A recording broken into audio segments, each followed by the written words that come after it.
The minority in Parliament has been raising issues with President Akufo-Addo's travel expenditure. In the last few months, we've heard from some of the MPs who have actually filed questions in Parliament, inviting the ministers in charge to come and give account of the President's recent travels. Defence and Finance ministers have both refused to provide these answers when the NDC MP Samuel Okudzeto-Ablakwa posed the question in Parliament about the cost of a president's travels. But former Attorney General and Minister for Justice Ayikoi Otoo tells my colleague Jifa Bampo he is optimistic government will soon find a solution to the matter. Telling us that presidential travels are top secret matters, and therefore they do not think that it should be handled by the public or what people are calling transparency. But is it about the travel or the cost of the travel that should be transparent? I see the point you are making, but they will tell you that the president's security is as important. Nobody disputes that. Yes. It's for the reason that many are questioning these expenses in challenging times. The optics don't look good.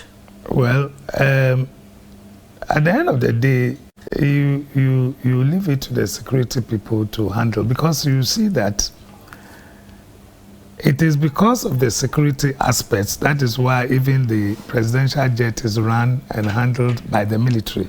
You talk about what the security couples say about safety. It's a national security issue.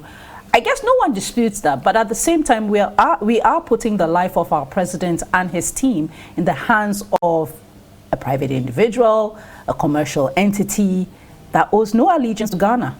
The pilot is likely not Ghanaian, the crew is likely not Ghanaian, and so if we are going by the argument of safety, certainly it's two things. It's either we use our jet where we know the status and allegiance of the individuals flying, or if the view is to procure a new jet, we do so. Then we know that it is because of these reasons we are doing so.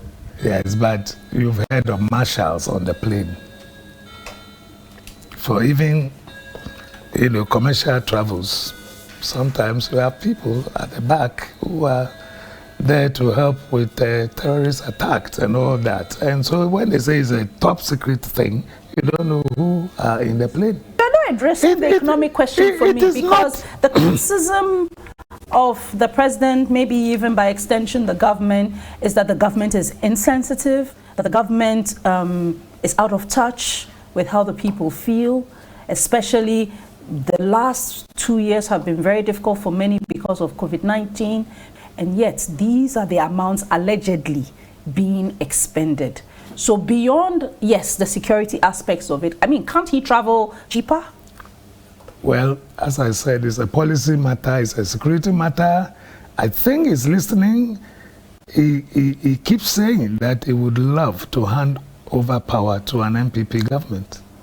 And I don't think that he will wish to do things that will rather jeopardize that opportunity.